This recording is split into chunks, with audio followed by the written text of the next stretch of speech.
Todos os irmãos com a paz do Senhor Jesus, amém? Amém.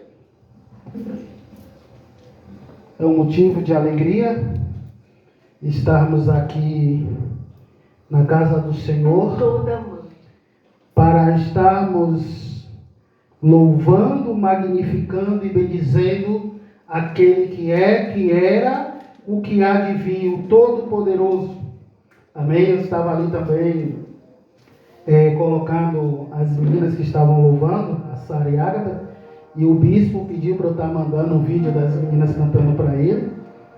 E desde já agradeço também pela oportunidade, pela pastora Josi e por todos que se fazem presente neste lugar. Amém? O texto está escrito em Ageu, capítulo de número 2. Eu lerei o versículo de número 4 ao 9. Ageu, profeta Ageu, capítulo 2, versículo 4 ao 9. Que diz assim. Ageu, capítulo 2, versículo 4 ao 9. Amém? Diz assim a palavra do Senhor. Mas agora, ser forte, ó Zorobabel, diz o Senhor, ser forte, ó Josué, filho de Josadac, sumo sacerdote, ser forte todo o povo da terra, diz o Senhor, e trabalhai, pois eu sou convosco, diz o Senhor dos exércitos. O versículo 5 diz assim: conforme a palavra do pacto que fiz convosco, quando saíste do Egito, o meu espírito permanece no meio de vós. Não tem mais. Repita comigo. Não tem mais. Não tem mais. Pois assim diz o Senhor dos exércitos: ainda uma vez, dentre pouco tempo, eu farei tremer os céus e a terra, e o mar, e a terra seca, e farei tremer todas as nações, e o desejado de todas as nações virá, e o desejado de todas as nações virá, e eu encherei esta casa de glória, diz o Senhor dos exércitos. Versículo 8: a prata é minha, e o ouro é meu, diz o Senhor dos exércitos. O versículo chave é o versículo 9, que diz assim: a glória desta última casa será maior do que a da primeira, diz o Senhor dos exércitos.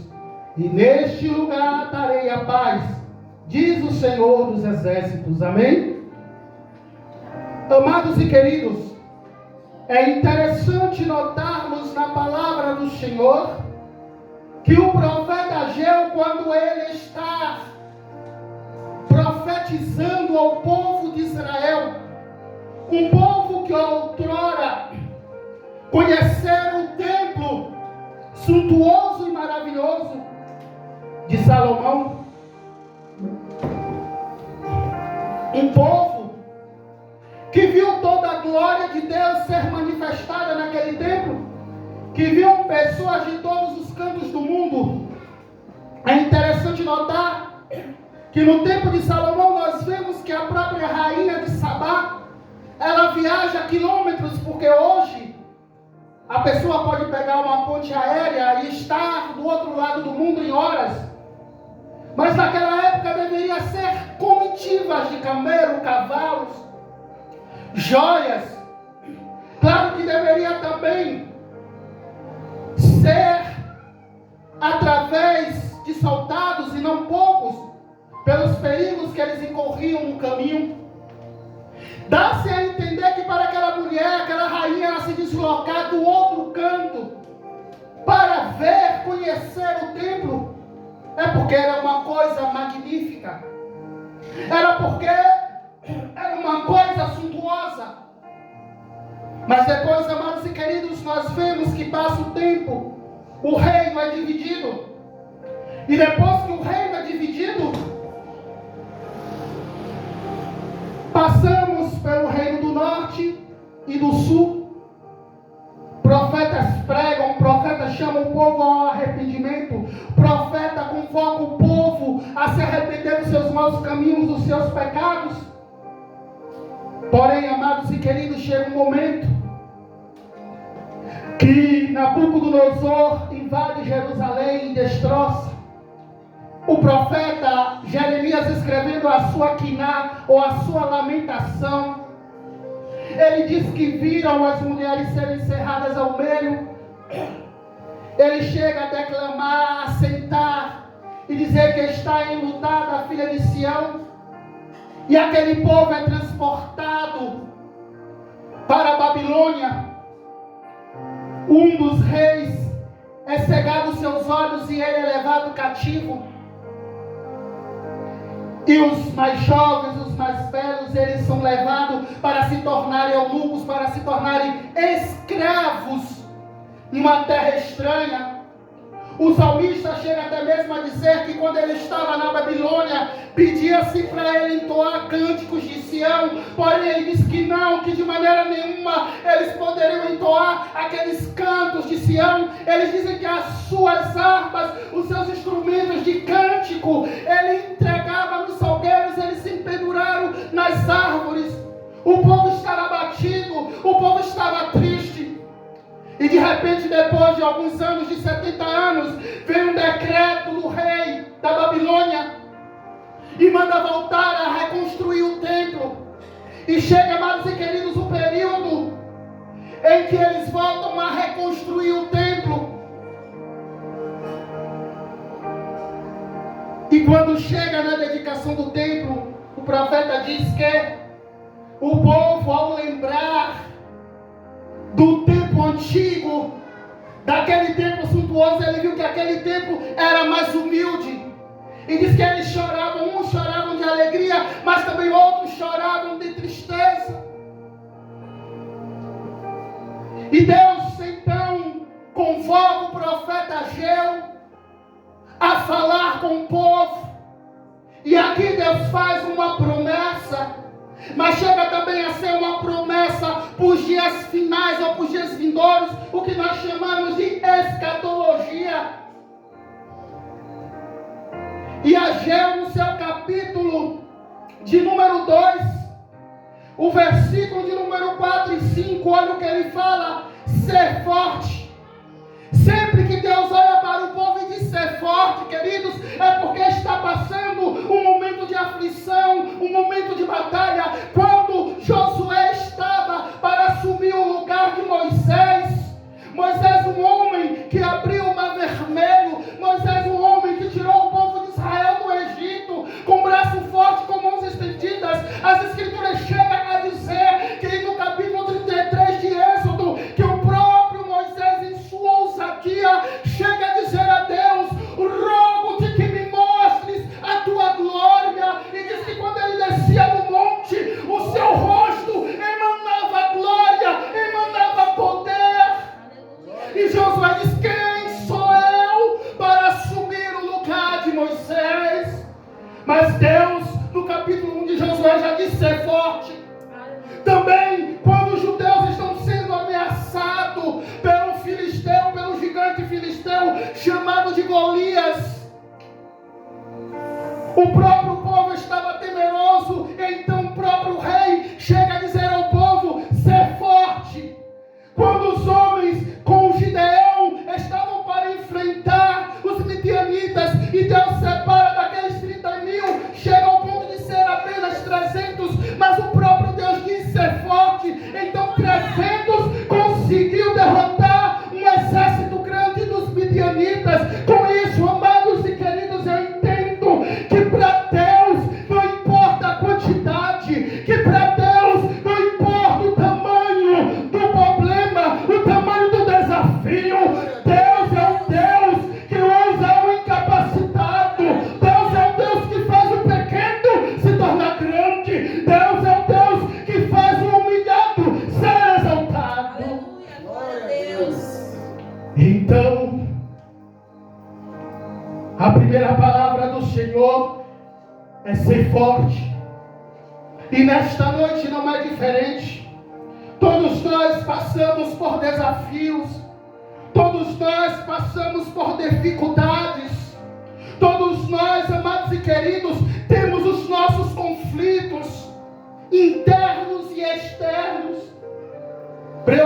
orações lidas. E a palavra do Senhor nesta noite é ser forte. A Bíblia diz que sem fé é impossível agradar a Deus, porque todo aquele que se aproxima de Deus tem que crer que Ele existe e que Ele é galardoador daqueles que o buscam. Quando Deus diz ser forte, Ele está dizendo a você: seja corajoso, seja corajosa. Qual o problema que se apresenta diante de ti? Qual a dificuldade? Primeiramente, Deus está dizendo assim a você: não tenha medo dos problemas, não tenha medo das suas limitações, tão somente entrega o teu caminho ao Senhor, confia nele e Ele tudo fará. Ser forte. E é engraçado que ele diz também no versículo 5: conforme a palavra do pacto que fiz convosco, quando saíste do Egito, o meu espírito permanece no meio de vós, novamente não temais. Quando Deus ele mostra ao povo o Egito fala de escravidão, o Egito fala de humilhação, o Egito fala daquilo que você vai produzir, mas você não vai gozar, você não vai ter o prazer de gozar daquilo que você trabalhou, com aquilo que foi o fruto do seu suor, do seu sofrimento. E você metaforicamente pode estar aqui nesta noite e não está ainda desfrutando daquilo que você trabalha, daquilo que você produz, daquilo que Deus tem prometido para você. Mas nesta noite eu quero primeiramente te dizer, como homem de Deus, independente dos problemas, independente das dificuldades, o Espírito de Deus, Ele está com você. Nesta noite, saiba que o Espírito de Deus está para te dar vigor e te dar vida. Gênesis capítulo 1 diz assim: no princípio criou Deus os céus e a terra era sem forma e vazia, e o Espírito de Deus pairava sobre a face das águas. Eu gosto um pouco do hebraico, e a palavra interessante pairar no hebraico é merharefat, que significa fecundar, trazer vida. O que eu quero te dizer, ainda que nesta noite você pode estar vendo diante de si o obstáculo, o sem forma, o vazio, algo que parece só trevas, que parece só problema, e muitas vezes nós ainda nos falamos: Deus, quanto mais eu rezo, assombração aparece. Quanto mais, Deus, eu digo que quero me firmar nos teus caminhos, as coisas se complicam. Parece que tem uma coisa que não quer, Senhor, que eu possa prosperar. Mas eu quero te dizer que é no vazio, é no deserto, mesmo assim o Espírito de Deus, Ele traz vida onde não tem vida, Ele traz luz onde não tem luz, Ele traz glória onde não tem glória. Glória a Deus. Se o deserto e o vazio não resistiu diante de Deus, diante do Espírito de Deus, quem tentará contra o braço do Senhor? Quem tentará contra o teu agir? Quem pode resistir ao Santo Espírito de Deus? Ele transforma aquilo que não tem forma, que está disforme. Ele traz vida, e aquilo que parece vazio, Ele preenche. E nesta noite eu vejo o Espírito de Deus adentrando no vazio do teu coração e preenchendo pela sua glória. Aleluia.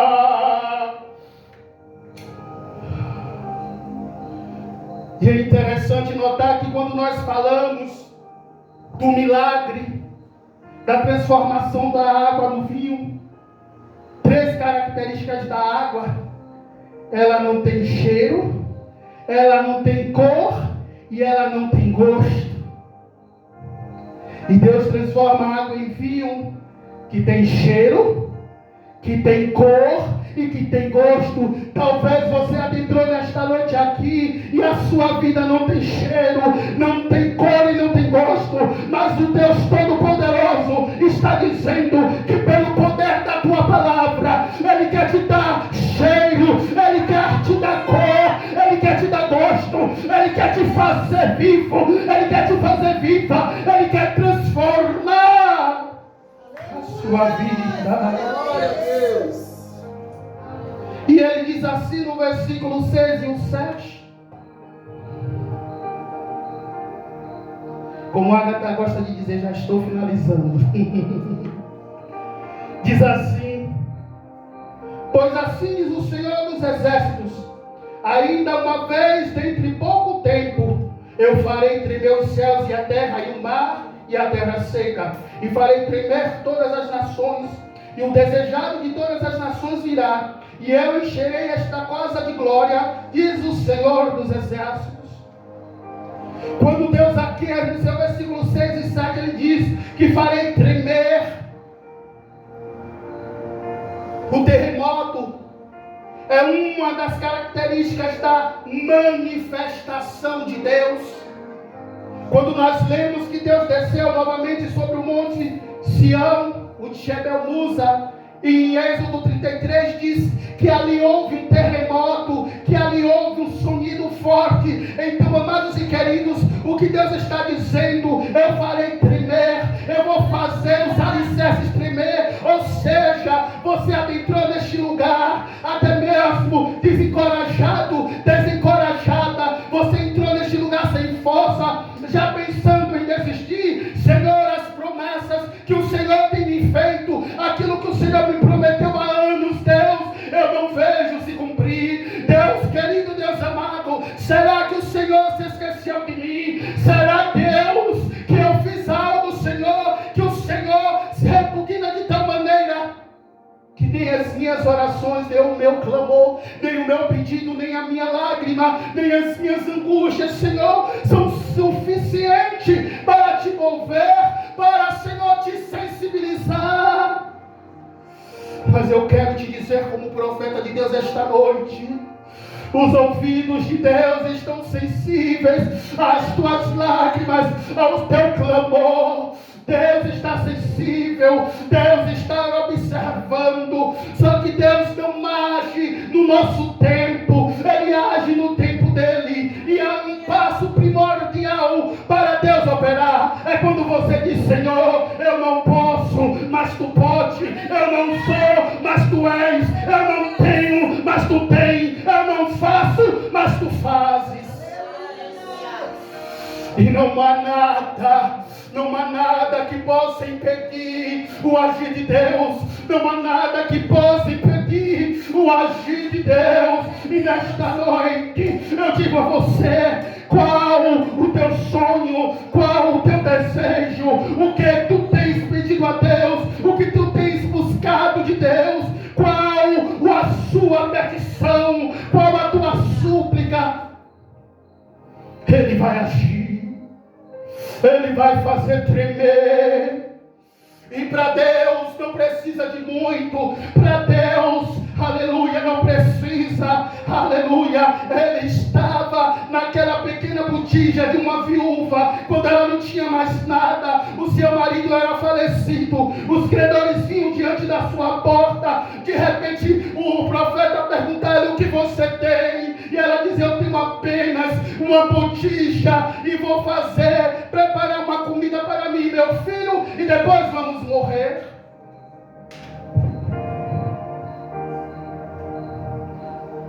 Mais uma lição: Deus age com aquilo que você tem. Deus, Ele estava na vara de Arão. Deus estava naquela pequena botija da viúva.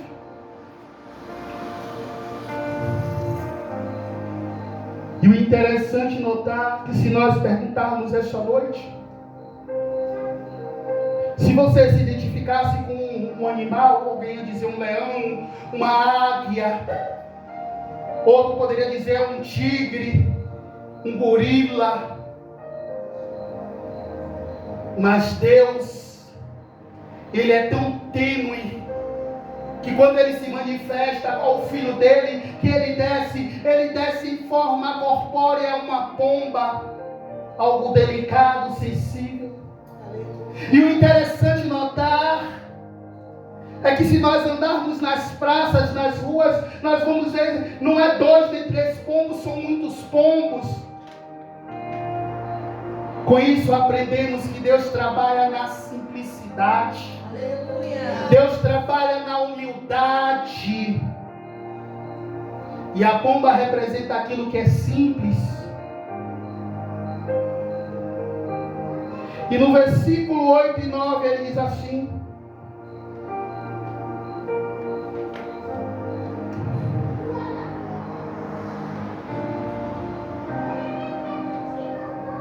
a prata é minha e o ouro é meu, diz o Senhor dos Exércitos. A glória desta última casa será maior do que a da primeira, diz o Senhor dos Exércitos. E neste lugar darei a paz, diz o Senhor. Aleluia. Glória a Deus. É interessante notar que Deus ele tem vários títulos. Ele é chamado do Senhor Jireh, ou Deus da providência. Ele é chamado do Senhor ou do Javé Shalom, que é o Senhor que traz paz. Ele é chamado de Yavé Nissi, que é o Senhor que é a bandeira, que é o estandarte. Ele é chamado de Yavé Rafá, o Deus que sara, o Deus que cura. Ele é chamado do Yavé Roer, que é o Deus que é o pastor, que apacenta, que cuida. Mas aqui em Ageu, ele se diz como, ele se apresenta como Yavé de Sebaote, ou o Deus dos exércitos. Sabe o que eu quero te dizer nesta noite?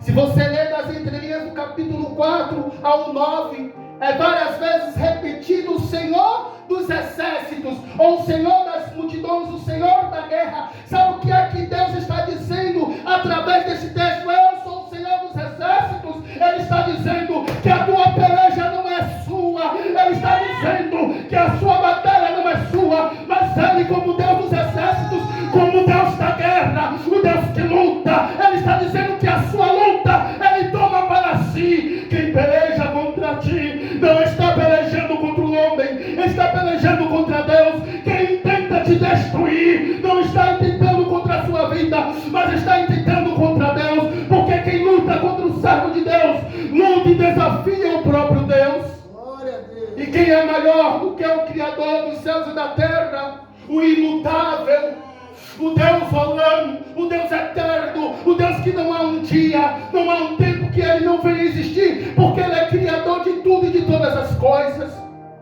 Ele é o Deus que tudo vê, Ele é o Deus onisciente, Ele sabe de tudo, Ele é o Deus onipotente, Ele é o Todo-Poderoso, Ele é o Deus presciente, Ele sabe de tudo antes de acontecer, Ele é imutável, Ele não muda, Ele não se transforma. E é interessante notar que quando o povo tenta chamar um profeta ímpio, chamado de Balaão, para amaldiçoar o povo de Deus, ele diz assim: contra ti não fale magia, não fale encantamento, porque sobre ti está o nome do Senhor. E Deus não é homem para que minta, nem filho do homem para que se arrependa. Porventura falaria e não faria, ou diria e não cumpriria. Então eu quero te dizer, a Bíblia nos diz em Hebreus que há uma coisa impossível para Deus. Quando nós falamos de Deus, dizemos que não há nada mais impossível para Deus, que Deus Ele pode tudo. Mas eu quero te dizer uma coisa que é impossível para Deus,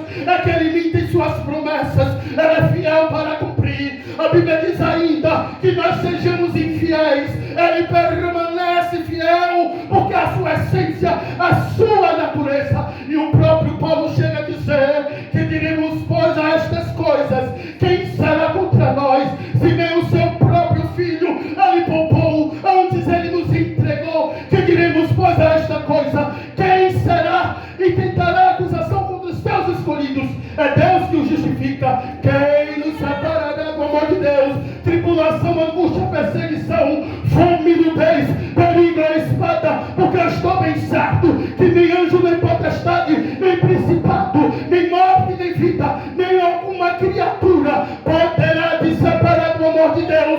está em Cristo Jesus, nosso Senhor.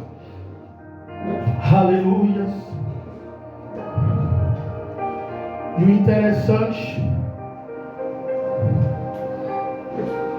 é que há duas palavras aqui, três palavras que eu gosto muito. Uma é glória, outra é grande e a outra é paz. Quando nós falamos paz na Bíblia, o termo aqui em Ageu é shalom. Shalom não significa só o oposto de guerra. Shalom significa o bem-estar completo. Shalom é o que nós chamamos de prosperidade. Shalom é o que nós dizemos tudo de bom. Então é interessante notar que olha que Deus diz: glória. Glória é coisa grande. E essa palavra é doxa, no hebraico é kavod, que significa peso.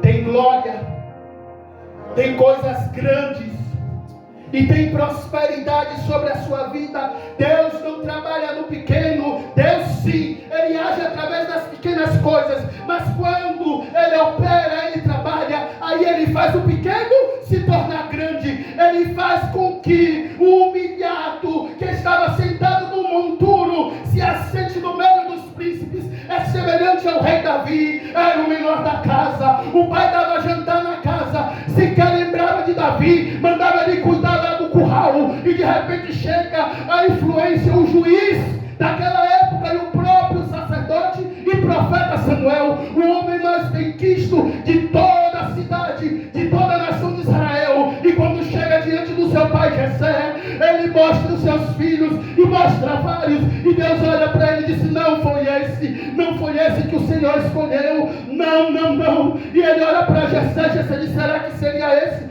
Passaram-se todos os filhos de Jessé, e de repente Samuel, frustrado, ele pergunta: porventura você não tem mais algum dos teus filhos? E Jessé diz: tem um lá esquecido, que eu deixei cuidando do curral. E Samuel diz assim: pois bem, é este que Deus escolheu, o desprezado, o esquecido, o que sempre é o último a ser chamado. É aquele que as pessoas não fazem nem questão de te chamar para os seus banquetes. É aquelas pessoas que nos momentos de dificuldade querem compartilhar com você, mas nos momentos de alegria esquece que você existe, esquece o seu número, esquece do seu conselho, esquece o seu endereço. E muitas vezes você se pergunta: Deus, por que será que só nos momentos difíceis as pessoas querem estar comigo, mas nos seus momentos de alegria, porque elas somem, porque elas não estão presentes? Glória a Deus. E Davi se assenta e se torna rei de Israel. E a sua história é retratada de toda maneira que Deus, quando veio trazer o seu filho à terra, não se envergonha de dizer: filho de Davi. Deus se coloca como filho desse homem que era desprezado por todos. E finalizando, 1 Coríntios 13, versículo 16 diz assim: não sabeis que o santuário de Deus sois vós, e que o Espírito de Deus habita em vós? Casa de Deus, habitação do Todo-Poderoso, habitação do Altíssimo.